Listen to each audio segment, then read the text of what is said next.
แต่เรื่องประเทศไทยนี่เรื่องเขาจะแพร่ซ้อนแผนถ้าก็เกิดภัยพิบัตินี่บางเทื่อก็จะตัวยั่วว่าเฮ้ยเจ้าชีวิตมาลีมา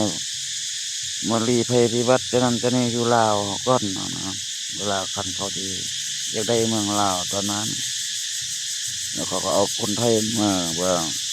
ปกป้องเสื้อเจ้าจะนั้นนั่นเองจะเรื่องค่อยๆบกเกี่ยวว่าเขาเคยตกเนาะมาเจ็ดเฮ็ดเวียกก่อสร้างเฮ็ดหยังเขาเฮ็ดไปก่อนเอาอะไรแบบนั้นเนี่ยอย่าง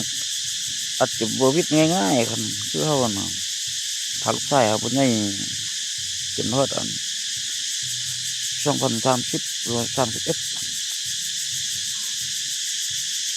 เอาบ่ตั้งต่อแล้วว่าแม่นปีนี้ปีหน้านี่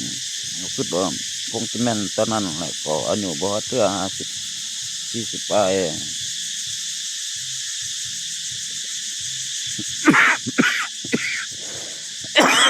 มื้อนี้เดี๋ยวเขาเฮ็ดบุญสรุปบุญบ้านมันอยู่บ้านเจ้ากุ้งเจ้ามึงเจ้าอุดม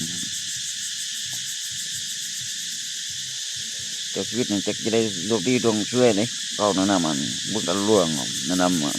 ที่กำพร้าได้ก็สร้างไว้แนะนำมันเนี่ยเราจะโคตรเนี่ยความจริงกับมีแฟนแหละมันตะล่วงคันว่าหุ่นใหญ่ๆพอจะหุ่นบ่นเขายกกบทศโคตรขึ้นแท้ๆอยู่ขมวนคนนั้นพูดน้อยๆเป็นนายทัพนั่งอยู่บนรถหลวง